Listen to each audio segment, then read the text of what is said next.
Pelota, la pelota criolla. Llegó la emoción, llegó la pasión. Como todos los lunes, en 13-11 Network. Sin problema alguno hablamos de béisbol. Solo defendemos nuestra pasión. La pasión de Venezuela. La pasión por el béisbol. Pelota, pelota criolla. Llegó la emoción, llegó la pasión. Dale like, comparte y suscribe.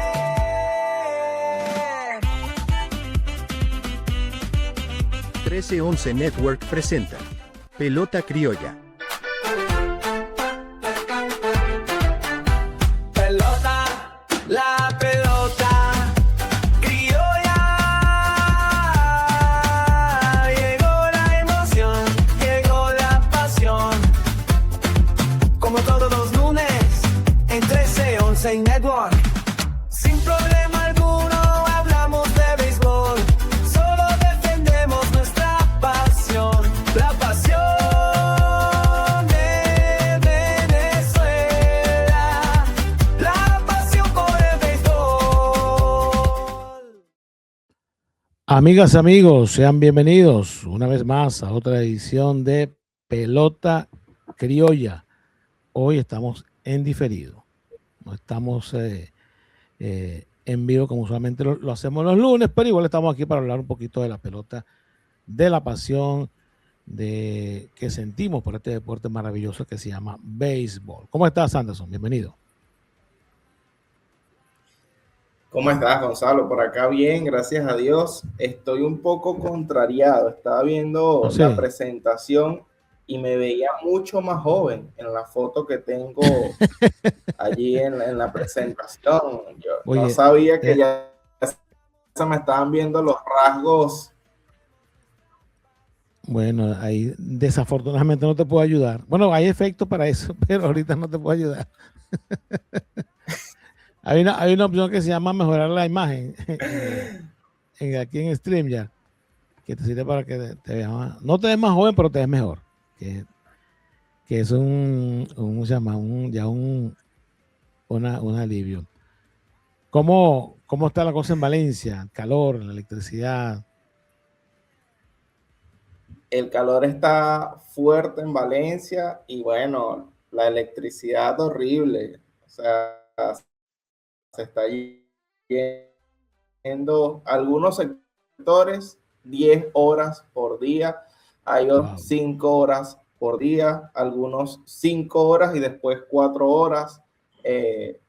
Nada, no hay algo preestablecido, se te va cuando Sí. la quieran quitar. Ese es el detalle. Bueno, amigos, recuerden suscribirse a @1311 Network en YouTube, en TikTok, en Instagram. Y si quieren un poquito de lectura, en www.1311.com. Ahí también pueden leer un poco más de lo que estamos haciendo para todos ustedes con mucho, mucho cariño. Hoy tenemos un tema que siempre es discusión cuando uno habla con gente de pelota sobre los venezolanos en las grandes ligas. Que este año, como cosa curiosa, he visto que casi todos los que estuvieron en el Clásico están teniendo temporadas espectaculares. Buenísima. Ayer vi una entrevista de Eduardo Rodríguez donde le preguntaban en MLB.com, le preguntaban sobre su desempeño y él decía que bueno, que Johan Santana había sido responsable en parte de esta actual temporada que está teniendo porque fueron muchos consejos y eso le ha servido, y echó el cuento de el día que Soto le conectó con honrón contra Dominicana, que Santana le dijo que porque se ha salido el patrón. El cuento es que él tenía un plan establecido y como se sintió tan cómodo Eduardo, pues él como que quiso ir más allá y por eso Soto no perdonó. Pero bueno, sí es un tema interesante que todos los muchachos que estuvieron en el Clásico lo están haciendo bastante bien. Bueno, y vamos a hablar un poco de esos peloteros Sí, venezolanos, de esos peloteros venezolanos que han tenido la ocasión de estar en un equipo de Grandes Ligas, pero no han podido debutar o jugar, que es lo que uno generalmente cuenta cuando habla de peloteros venezolanos en las Grandes Ligas, que ya van como, no sé, ¿cuántos van este año? No sé, yo perdí la cuenta ya. la última vez que contamos eran 16, ¿no? No, creo que tú Ya fuiste el que dijo ese dato. voy a revisarlo aquí porque son desde el Patón Carraquel. Ahorita han pasado unos cuantos años y unos cuantos peloteros. Pero bueno, hay Sí, muchas cosas curiosas en torno a eso y vamos a hablar un poco de esos datos, de esos datos curiosos en torno a esto, eh, en torno a esta información. Carlos Feo siempre decía que era cuestión de semántica, porque hay gente que jugó y no nació, jugó como venezolano, pero no nacieron en Venezuela. Y que eso, creo que deberíamos hablar primero de eso. Estamos hablando, por ejemplo, de Aurelio Monteagudo, un pelotero cubano que lanzó en Venezuela más de 20 años, o por lo menos unos 20 años. 20 Y años él, tengo aquí registrado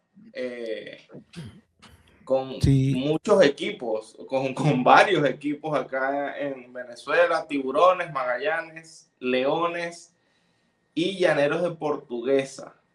20 temporadas en la LVP. mira, van 14 este año. Ah, bueno, 14 era por peloteros. allí. Sí, el último fue. ¿Quién fue el último? El último fue Luis Lara el 7 de julio.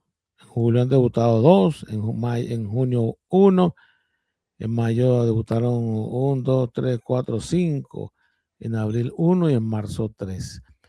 Esto todos los años pues eh, aumenta esa cifra o se mantiene de los venezolanos debutando en las mayores. Pero decíamos de Monteagudo, que por cierto Monteagudo, él reforzó al Magallanes en 70 y ganó la Serie del Caribe. Se supone que para esa fecha ya él estaba naturalizado venezolano. El cuento de Monteagudo es que él, cuando Cuba cambia las cosas políticamente hablando, él estaba en Estados Unidos jugando su temporada de Grandes Ligas y los vuelos fueron suspendidos, los vuelos comerciales. Y él decidió irse a Venezuela con un amigo, otro pelotero venezolano, y bueno, hizo vida en Venezuela, jugó esa cantidad de años, luego vuelve a Grandes Ligas en 60 y ya en el 66, supuestamente, según lo que hemos investigado, ya estaba naturalizado venezolano, aunque no aparece en la lista de los peloteros venezolanos jugando Grandes Ligas, no lo veo en ningún lado, pero digamos que de corazón sí, porque fue un hombre que hizo una amplia carrera en Venezuela, era muy recordado. Yo apenas lo recuerdo cuando murió, creo que murió en un accidente de tránsito en México. Estaba ya haciendo labores de coach cuando Salón de sucedió la eso. Fama venezolano. Exactamente, Salón de la Fama de la pelota venezolana. Ya con eso lo convierte en un venezolano más. Igual que Claro, sí. a Buddy Bailey como un venezolano más, a Phil Regan.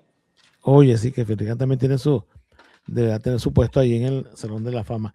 Bueno, ese es uno de los casos. Tony Flores, que mandamos un saludo. Yo hablé con eso, hablamos un rato sobre esta materia y me dio un dato. Me dijo Héctor Martínez, un pelotero de origen cubano, que lanzó con el Valencia Industriales. A él lo nacionalizaron, pero él jugó Grandes Ligas y cuando juega a Grandes Ligas, creo que 2 o 3 temporadas, era joven.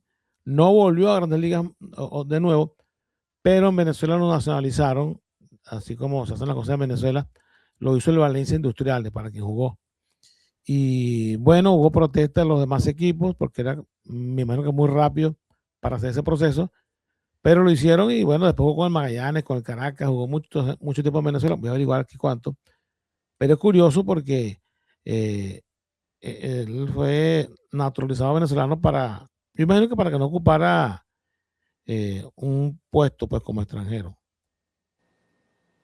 Sí, sí, seguramente habrá que revisar esos tecnicismos y Sí, Pero algo que yo siento es que más allá de lo que diga la nacionalidad, si tienes la doble, es como tú te sientas. Que Claro, es el claro. caso de Luzardo, creo que es el Mm. vivo ejemplo. Cada vez que le preguntan, él dice, mira, yo respeto mucho y quiero a Perú, pero yo soy venezolano. Claro, él creció fuera del país, pero su familia es venezolana, pues. Y me imagino que eso hace que él sienta pues todo ese arraigo por, por el país, porque de hecho él habla con acento venezolano. Y pasará con los hijos de peloteros en grandes ligas, de Dominicana, Puerto Rico, que al hacer vida en Estados Unidos, sus hijos nacieron allá y bueno, tienen ambas raíces. Bueno, por ahí anda en AAA ya Ethan Salas, el prospecto catcher de las Águilas y de los Padres de San Diego. Ethan nació en Kissimmee, estado en Florida. Aunque él de niño, creo que después que terminó la primaria fue a Venezuela y siguió su desarrollo como pelotero. Y por eso él firma como agente libre. Si se hubiese quedado aquí haciendo el high school, no podía hacer eso de firmar como agente libre. Y por eso el gran contrato, el gran bono. Sí, bueno, claro, aprovechó las circunstancias, está bien, aprovechó al máximo. ¿Cuántas peloteros aquí tienen talento, pero no caben porque es demasiado? Pero bueno, yo creo que su hermano también debe ser igual. Pues yo imagino que su papá se vino para acá, para Estados Unidos, pues a hacer vida y ellos nacieron acá y se desarrollaron en un principio aquí. Entonces, Héctor Martínez, un caso interesante de la pelota venezolana, jugó con el Valencia Industriales y ese dato me lo pasó Tony, yo no lo sabía. Otro dato que me pasó Tony Flores es que un pelotero que se llama Tommy Romero, que jugó en 2022 Grandes Ligas, nació en Miami, es hijo de sus padres, son venezolanos. Yo no sé si Tommy tiene la nacionalidad venezolana, pero al menos no jugó como venezolano. Estaba lanzando en México este año, en junio. Pero llama la atención, aunque no se puede contar como venezolano. Abraham Toro también es otro, que es de Canadá. De hecho, jugó en el clásico ahorita para Canadá y es hijo de padres venezolanos. Él nació en Canadá y creció todo su desarrollo peloteril fue en Canadá. Y habla muy bien los tres idiomas, el francés, porque es de Quebec, que en esa parte de Canadá hablan en francés, español y por supuesto el inglés, que es donde jugó de chamo para desarrollarse como pelotero profesional. Ese es otro caso también interesante, el de Abraham Toro, otro pelotero hijo de inmigrantes venezolanos. Dígame. Eso creo que un ejemplo que simplifica todo es el de Jeffrey Suárez, el futbolista. Él había un tema con que era español, que era venezolano. Cuando Okay. le tocó elegir, él dijo que no, que era español, que jugaba para la selección de España y no tuvo chance, no tuvo. De hecho, él es famoso por haber jugado en el Barcelona. Lo cuentan, tú buscas en Wikipedia y sale como el primer venezolano en ganar la Liga de Campeones de la UEFA y la Copa Mundial de Clubes de la FIFA. Y tú te pones a rebobinar y ningún venezolano ha ganado la Champions ni el Mundial de Clubes. Pero bueno. Bueno, pero él nació en Venezuela, ¿no? Bueno, pero técnicamente, y es lo que te explicaba hace rato. Sí. Si nos ponemos en tecnicismo, sí, pero uno como venezolano no siente eso como un logro del país. Claro. Aquí dice que Suárez nació en Ciudad Bolívar. Ciudad Bolívar. Tiene 38 años, ya debe estar retirado, ¿no? Sí. Sí. Bueno, pero él no quiso jugar con el equipo de Venezuela. Creo que él hubiese ido mejor en Venezuela, con la Vinotinto. Lo hubiesen visto más, digo yo. Ah, claro. Obviamente. Pero bueno, ese lo perdió, no quiso jugar. ¿Cuánta gente habrá así? Cuando yo era chamito, era niño, RCTV transmitía fútbol italiano todos los domingos. Y yo recuerdo que en un momento determinado de un año, no sé qué año sería, en las promociones decían que jugaba el equipo A contra el equipo B, no recuerdo los equipos. Y decían, donde milita el venezolano, no sé quién, no sé quién. Era un italiano, no recuerdo el apellido, era por P, no sé. Que un venezolano, hijo italiano, pero nació en Venezuela. Y por supuesto, yo me imagino que no tiene nada que ver con Venezuela, pero nació en Venezuela y decían que era venezolano, pero en realidad era un italiano que nació en Venezuela. Así como el caso de este muchacho Itan Sala, que es un venezolano que nació en Kissimmee. Tiene, me imagino, doble nacionalidad. Sí. Pero así pasa mucho en el deporte. Pero bueno, esto de los nacidos aquí, nacidos allá, siempre trae. Bueno, Josh Barfield, el hijo de Jesse Barfield, nació en Barquisimeto. Y obviamente Josh Barfield es un norteamericano que nació en Barquisimeto. O sea, él no tiene nada con Venezuela, ni fue una casualidad, digámoslo así, porque su papá estaba en Venezuela con Cardenales cuando la mamá da luz, pero no es que él sea guaro. Se no sabe ni decir nada, guara. Se no sabe nada. Pero bueno, él sí, Aquí tiene cierto respeto. un poco del deporte. Yo pensé que muchos artistas de niños, te estoy hablando, eran venezolanos. Y me llevé un Eso es golpe muy común. tremendo. ¿Sabes quién para mí había nacido? Mira, no sé, en el Tigre. Olga Tañón. Tú pensabas que era el Tigre. Yo juraba y perjuraba que Olga Tañón era venezolana. Sí, eso suele suceder. Uno se confunde porque van tanto a Venezuela que tú dices, bueno, esta gente, Sí, así como los merengueros en los 80, que no sí. han nacido, pero esos merengueros se la pasaban todos los fines de semana en su programa de televisión, conciertos, y parecían, bueno, que también ellos hablaban, aprendían digamos, la jerga venezolana, pues se comportaban como tal y uno pensaría que eran venezolanos. Mira, también tenemos por acá una lista de algunos peloteros que estuvieron en el equipo de Grandes Ligas, pero no, ¿cómo se llama? No lograron debutar por X razón, por cosa que no tenemos a la mano ¿cómo se llama? El El detalle. motivo. Sí, porque los motivos los sabrán los gerentes, pero es algo así. Pero yo voy a buscar aquí algo, porque yo quiero mostrar al público algo más o menos como para que entiendan cómo funciona aquí. Bueno, aquí está. Vamos a compartir esta imagen primero para que ustedes vean cómo un pelotero. Okay,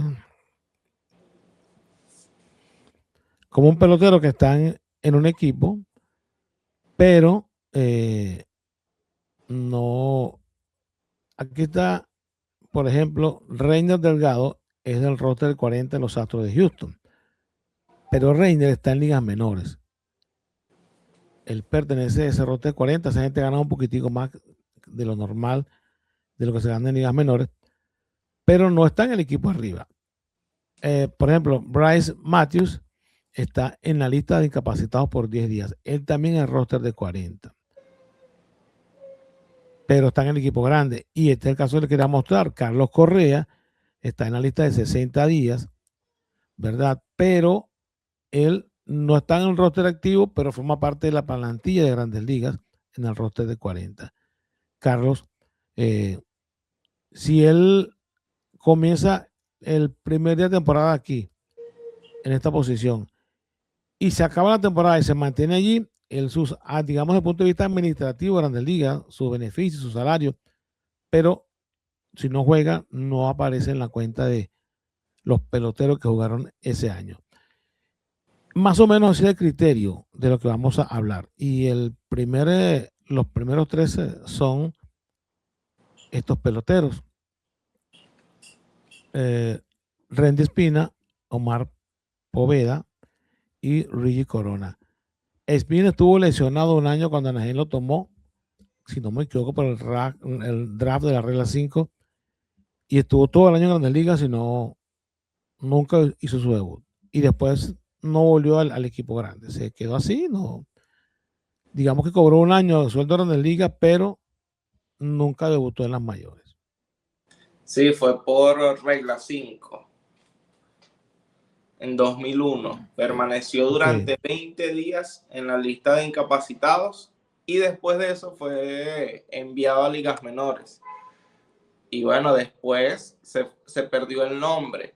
Estos peloteros que van cambiando mucho entre ligas menores, AA, AAA, el roster de 40, siempre son una ficha de ajedrez para los managers, gerentes, y cuando necesitan ocupar un espacio o desocupar un espacio, van jugando con eso.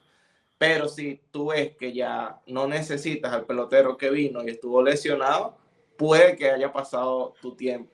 Como le pudo pasar a grandes figuras del deporte venezolano. Bob Abreu, nos comentaba Tony Flores, yo eso no lo tenía en el radar. Y bueno, Bob Abreu pudo haberse retirado sin pena ni gloria si no hiciera la carrera y no tuviera el talento que tuvo. Claro, muchos casos, como igual que César Istúriz, que los llaman, duran unos días, no juegan y después los bajan a ligas menores. Si no te llaman más nunca, pues eso fue todo lo que hiciste, pero esta gente volvió y lo hicieron exageradamente bien y por eso lo recordamos con mucho cariño, porque hay muchos que solamente están una semana. Igual le pasó a Omar Abreu, Gonzalo. Lo de Abreu fue que venía un pitcher derecho, lo llaman a él como emergente de susto y cambian al pitcher. Cambian al pitcher y a él lo devuelven para la banca, que es algo muy común. Bueno, era algo común, ahora la regla no lo permite. Ahora creo que no lo permite. No, mentira, el lanzador sí tiene que enfrentar al menos, creo que a 3 bateadores. Bueno, sí, ha cambiado sí, eso ha cambiado un poco. Omar Poveda fue el mismo caso. Omar fue en el 2010 con Texas, lesionado y nunca debutó. Omar lanzó en una temporada buenísimo con Margarita y reforzó al Magallanes, recuerdo yo. Fue un caso parecido. Estuvo arriba, pero en la lista de lesionados. Y Ríe Corona es un caso que me llama la atención porque yo recuerdo que él lo tomó Seattle en el draft de la regla 5. Yo vine al sprint training allá en Arizona y lo entrevistamos. Y al final del sprint a él lo devuelven a los Yankees. Seattle no le consiguió cupo, no sé. Y no le fue mal ese año en el sprint. Seattle lo devuelve a los Yankees y después creo que ese año, al final de ese año o al año siguiente, él tiene la lesión y que prácticamente pues yo diría que le arruinó la carrera porque después que volvió no fue igual. No fue la misma intensidad, no fue el mismo rendimiento. Le costó mucho. Pero él después de eso pasó también un año, yo imagino que mientras se recuperaba, un año en esa lista de lesionados, o una temporada, mejor dicho. Sí, con respecto a Poveda, como 2, 3 semanas antes del inicio del Opening Day, a él lo tienen que operar del codo. Y después pasó alrededor de 4 meses lesionados y bueno, no tuvo la oportunidad. Y con Reggie Corona es uno de esos peloteros que personalmente le tengo cariño y es algo curioso porque Reggie Corona no fue que fue una gran estrella a nivel de otros peloteros, pero recuerdo que mi papá, cuando yo era niño, trabajaba en una arepera y Reggie Corona fue a comer para allá y me autografió una servilleta y yo tuve esa servilleta durante años y bueno, Reggie Corona era mi héroe, Gonzalo. El mejor pelotero de la historia del Magallanes. Yo lo conocí joven a Reggie en un viaje que hicimos a la ciudad de Tampa buscando peloteros estábamos buscando uno que se llama Omar Vecchionacci o Vecchionacci. Sí, claro. Un directo, tercera base. Y Luis Ojo nos dijo que era el manager del equipo de clase A de Yankees, nos dijo, aquí están dos muchachitos. Hay uno que no está firmado con nadie en Venezuela, se llama Luigi Corona. Estaba Luigi chamito, no sé, puede tener Luigi como 17 años, a lo mejor. Y me dijo, y hay otro catcher que también, que lo estoy convenciendo para que juegue en Venezuela, que se llama Francisco Cervelli. Me dijo, y ese es de tu tierra, de Valencia. Solo siempre nos atendía muy bien cuando lo buscábamos acá. Pero Rigi, ese año yo recuerdo cuando me llamó la atención, yo pensé que se iba a quedar con Seattle. Pero bueno, así es la pelota. Generalmente los peloteros cuando lo toman regla 5 es porque el equipo ve algo.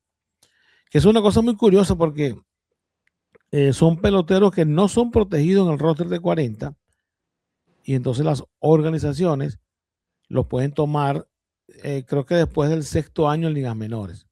O sea que no son novaticos. Hay un Jesús Flores. Yo le echaba mucha broma a eso y les echaba, porque a ti te agarró Washington de regla 5.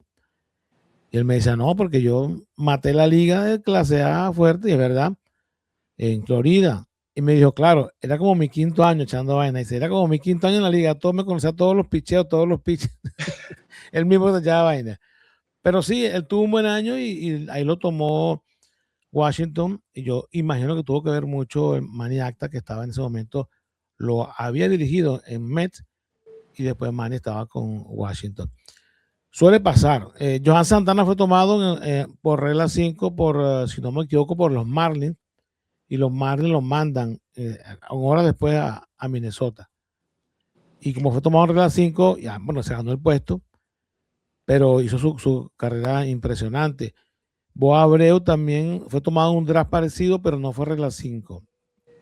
Yo creo que es un guayabo tremendo, porque yo creo que duele más llegar a estar en roster de 40 que haberte quedado en AAA y nunca haber subido a las mayores. Claro. Porque mira, es como que estuviste allí, o sea, saboreando el cafecito, el que llaman, tomarse el cafecito en Grandes Ligas. Hay muchos que son roster de 40 y ni siquiera los llaman a Grandes Ligas también. Por eso, y como te decía, si hablamos de tecnicismo, sí, fueron Grandes Ligas, pero tener esa sensación de pararte en el home, de dar un foul en Grandes Ligas, debe ser distinto. Aunque vivir ya esa experiencia con los peloteros del equipo grande, los viajes, el manager, todo, ya creo que vale la pena. Hay un pelotero, no recuerdo su nombre, me viene a la mente ahorita, que él debutó con los Marlins. Puede ser 2012, creo yo. Y en el segundo picheo que vean de liga le dieron un bolazo en la cabeza. Y no pudo volver a Grandes Ligas. Creo que volvió después como una especie de, no sé si show con los Marlins hace poco. Y creo que, no sé si show, pero él estuvo en Grandes Ligas, creo, y batió y se ponchó con 3 picheos. Pero era como una especie de homenaje. ¿Ah? Que esos pelotazos a la cabeza, ahorita siento un poco de temor por la carrera de Wilson Contreras. Sí, le dieron un bolazo. No, uno no. Cada 2 juegos le dan uno en la costilla. Sí, pero le dieron uno arriba. Este viernes o jueves le dieron uno en la cabeza, en el casco, y lo sacaron del juego. 94, ayer, sí. Ayer. Sí, porque esto lo estamos grabando hoy sábado. Bueno, eso puede pasar. Esos son los primeros 3 casos de estos peloteros. Tenemos otro más, que es este muchacho que se llama Freddy Pacheco en 2023, que la misma situación, lesión, estuvo todo el año en Grandes Ligas. Pacheco aún anda por allí lanzando, pero no tuvo la posibilidad de volver hasta ahora a Grandes Ligas. Pero él es el caso más reciente.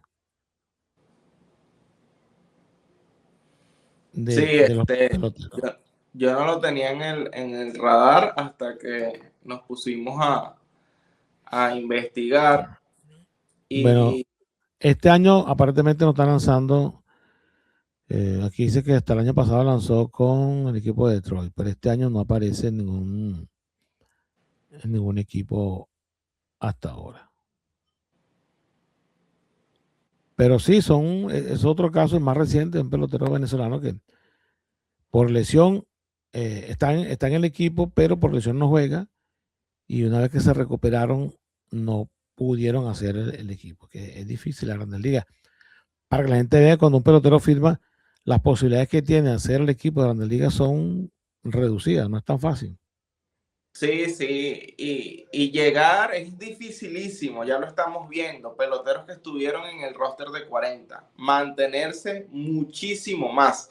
Y estamos hablando de estos casos porque fueron peloteros que no llegaron a tomar un turno o a montarse en el montículo para hacer presencia oficial, aunque legalmente son peloteros de Grandes Ligas. Pero hay muchos casos que se dio así. Y bueno, después terminaron debutando, como hablamos de Bob Abreu. Aquí estaba leyendo un caso que fue en 2013 con Ender Inciarte. Ajá. Inciarte se había ganado un puesto en el roster de 25 con los Phillies de Filadelfia.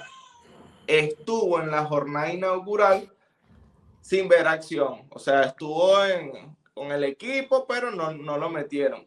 Inmediatamente, al finalizar el juego, lo sacan del roster, lo mandan a ligas menores para hacer espacio para otro pelotero de unas características similares, y era Ezequiel Carrera.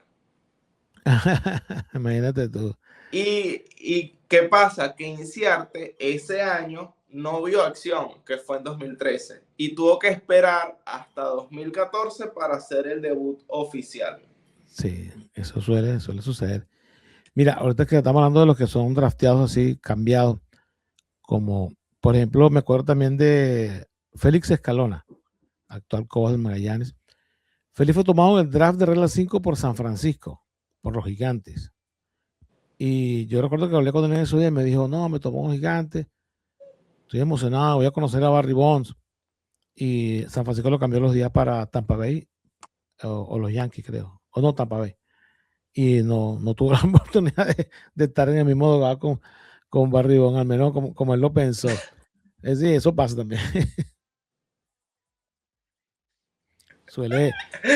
Bueno, que ese es otra, ¿cómo se llama? Otro show, otro programa. O sea, ¿cuántos peloteros han sido tomados por el famoso draft de la regla número 5 y de Venezuela? Son unos cuantos. Por ejemplo, mucha gente no sabe lo de Johan Santana, pero fue tomado así. Lo que pasa es que lo cambiaron y bueno, y no llegó con esa digamos, con esa publicidad. Pero a mucha gente le ha pasado eso.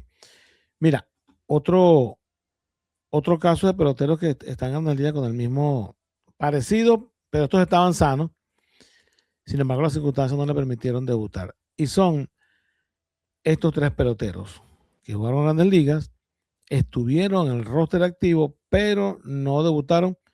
Los mandaron a ligas menores y no volvieron a subir. Y bueno, ya hay dos están retirados y uno anda por ahí todavía, que es Nahuel Gudiño. Luis Oliveros, eso fue en el 2006, creo que fue el primero en ese estilo, que estuvo arriba unos días y lo dejaron libre, perdón, lo bajaron a ligas menores, nunca debutó, tuvo un roster activo, pero nunca fue utilizado.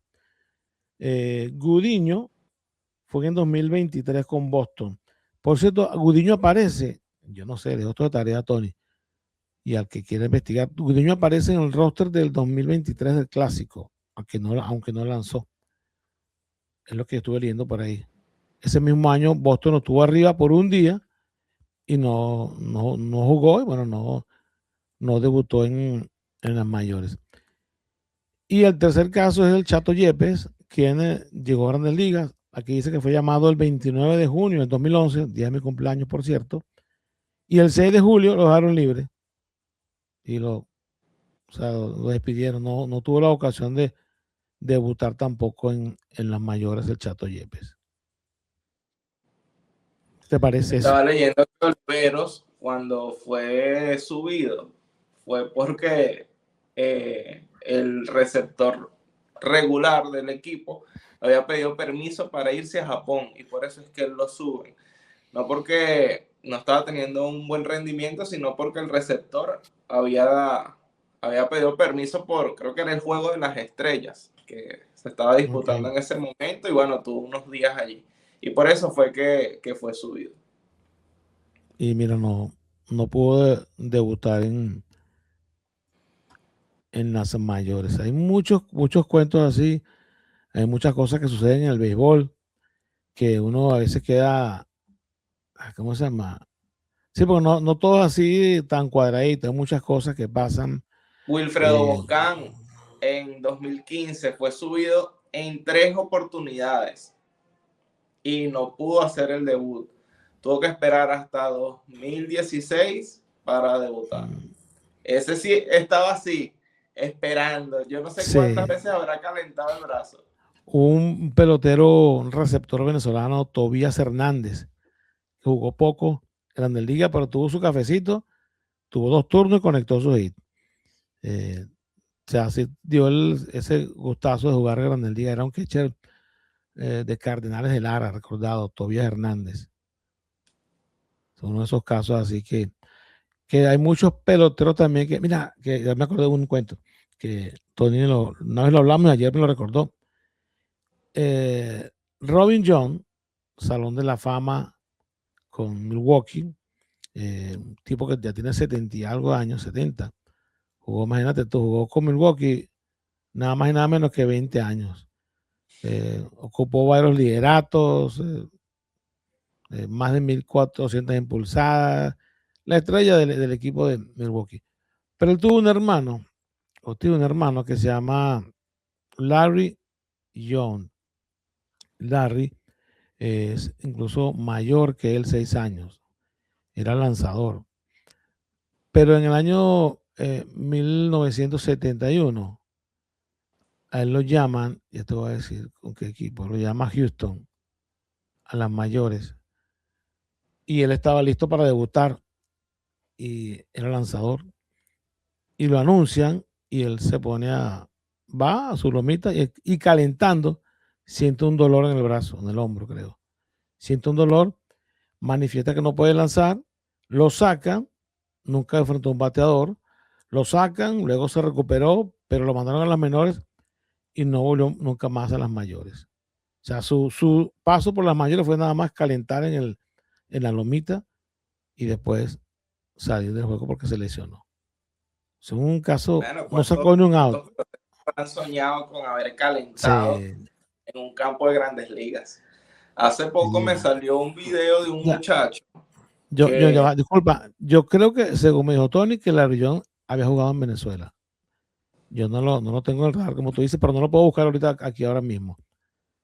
Si tú lo puedes buscar en los amigos de Pelota Binaria, que son la referencia de uno aquí.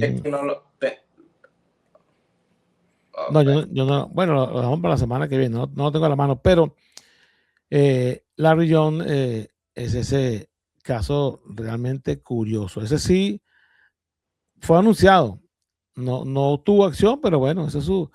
Y de hecho, Baseball Reference lo pone aquí como que sí jugó, participó en un juego, no sacó ni un out. Y mira la curiosidad tan curiosa, como dice por el muchacho. John lanzó hasta 75, después no lanzó más. Imagino que esa lesión lo perjudicó y no fue el mismo pelotero, pero una cosa realmente curiosa. Sí, te iba a decir que tener el privilegio de estar en un roster, en codearse con esos peloteros, ya es sumamente importante. Me salió un video de un muchacho que está creando contenido intentando firmar. Tiene 25 años y él dice yo lo vi por allí. Que él decía que era imposible para todo el mundo, pero que él iba a mostrar su proceso. Y es complicado porque porque es difícil llegar con 16 años, 17, 18, imagínate ya con 25. No es imposible porque hay casos, gente Sí, que debutó con 35 años, 36 años. Pero bueno, es la no tiene importancia pues fácil. también de agradecer eso. Y las redes sociales dan para todo. Imagínate, usted está haciendo, grabando su proceso, mostrando su proceso a la gente. Las redes dan para todo eso y más. Y que si tiene talento y un equipo puede sacarle provecho a eso y además se apalanca de la creación de contenido, puede ser interesante. Claro, de repente puede terminar siendo youtuber o creador de contenido. Aquí en este país, Estados Unidos, hay miles de personas que crean contenido de béisbol. Yo a veces digo, o sea, una cantidad exagerada, o no exagerada, pero cosas que uno no se ve, porque el deporte el béisbol es una cosa que es más que toda esta parte del mundo. En Europa hay béisbol, pero no es lo mismo nivel. Pero aquí hay gente que habla de fantasmas en el béisbol, hay gente que habla de los perros calientes en el béisbol, o sea, una cantidad de contenido que tú dices no te aburres viendo béisbol. Hay muchísimo de comida que se come en los estadios de béisbol. Una cosa también interesante, pero hay mucho contenido al respecto. Sí, sí, y que Mira, cada quien lo adapta a su manera. Yo he visto videos de personas que prueban la comida típica de cada estadio también. y es una manera de hacer contenido o hablan de un poquitico de cada estadio, curiosidades. Mira, Hay gente que hace actualidad. Yo creo que hay espacio para todo. los peloteros que nombramos acá, que hubo 3 que estuvieron en el equipo, en el roster, no debutaron. Eso no es una cosa exclusiva de Estados Unidos. Y voy a contar esta historia que no fue que no me la contaron, yo la vi. Hay un pelotero de apellido García, no sé si van a estar activos, de Bravos, que no recuerdo el nombre. Creo que se llama Carlos García. Es posible, si quieren, no sé si estará activo, yo creo que sí. Pero ese García, ese muchacho, en una ocasión estábamos en Margarita y el camarógrafo de nosotros subió al palco y me dice que hay un señor que jugó con el Magallanes, que si lo conozco, me pregunto. Y yo le digo, pero ¿cómo se llama? No, se llama Carlos García. Y yo digo, pues será el almirante. Le digo yo, y me dice, no vale, todo otro señor, no lo. Y digo, la verdad es que no sabrá decir de quién será. Y entonces él bajó al palco y me trajo una barajita del pelotero. Y yo se la mostré a Giner García. Y Giner me dice, claro, sí sé quién es. Ese era un pelotero que estuvo con el Magallanes, pero en la época de los 70 y los 80, sobre todo finales de los 70, muchos peloteros se uniformaban, eran pitcher Magallanes, pero no jugaban porque había mucho talento, mucho importado, y esa gente pasaba ahí 2 o 3 temporadas, jugaban en ligas menores y 2 o 3 temporadas en Venezuela, y como no tenían esa circulación, pues salían del proceso. Pero se uniformaban y cobraban sus viáticos y sus sueldos, pero nunca jugaron en la liga. Y ese García es uno de esos casos, un caso parecido a lo que vimos acá. Es posible que en Venezuela tengamos más casos así que nosotros desconocemos, porque ya sabemos cómo es la cosa con la información en Venezuela. Que Sí, claro. no hay tanta información. Pero Sí, mira, me acordé de eso ahorita mismo.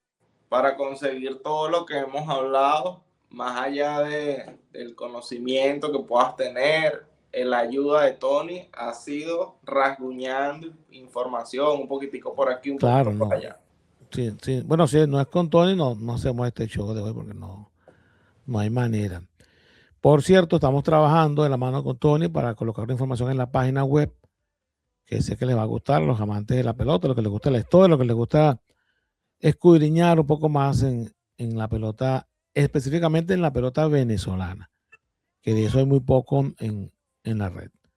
Y queremos, bueno, crear ese contenido para que ustedes lo tengan allí, lo disfruten, lo compartan y quede ahí para siempre para la posteridad, que deberíamos hacer una manera de hacer buscar la manera de hacer o crear conciencia, que cada equipo tenga su historia. En Venezuela, el Magallanes tiene un museo, pero yo sé que audiovisualmente hay muchísimas cosas que están perdidas en el tiempo porque no hay un seguimiento, no se le hizo un seguimiento, no hay ¿cómo se llama?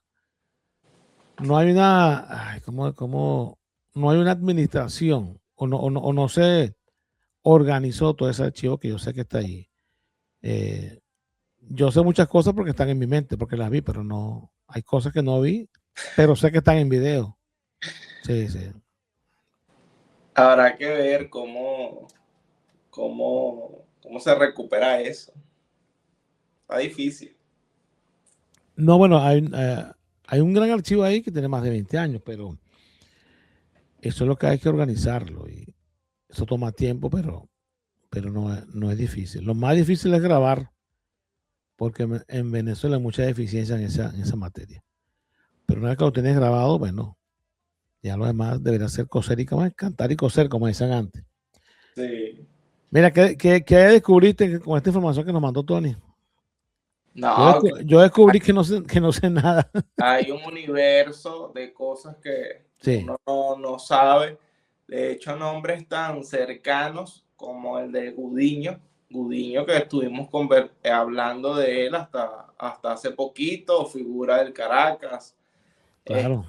Nombres como el Chato Yepes, habitualmente aquí en Pelota Criolla. Aquí lo entrevistamos hace, creo que 2 años ya. Y así como nombres que no sabía, no tenía en el radar. Y bueno, uno va aprendiendo un poquito cada día más. Así es. Bueno, ya nos estamos despidiendo, Anderson. Gracias por este show. Espero que a la gente le guste. Nosotros volveremos la próxima semana. Hoy lunes no estamos en vivo porque estamos en un conciertazo de Lionel Richie y Tierra, Viento y Fuego. Esa es de mi época, eso no es de tu época, esa es de mi época y la de tu mamá seguramente. Ah, mira, ahí sí, ahí no te acompaño. Sí, quedé en el aire. Ese show hoy lunes, bueno, vamos a disfrutar un poco de la música. Amigos, gracias por estar allí con nosotros, por chequearnos, por revisarnos, por ver nuestro material. Recuerden @1311 Network en TikTok, Instagram y también por acá por YouTube. Nosotros volveremos la próxima semana con más de este apasionante mundo de la pelota criolla. Buenas noches.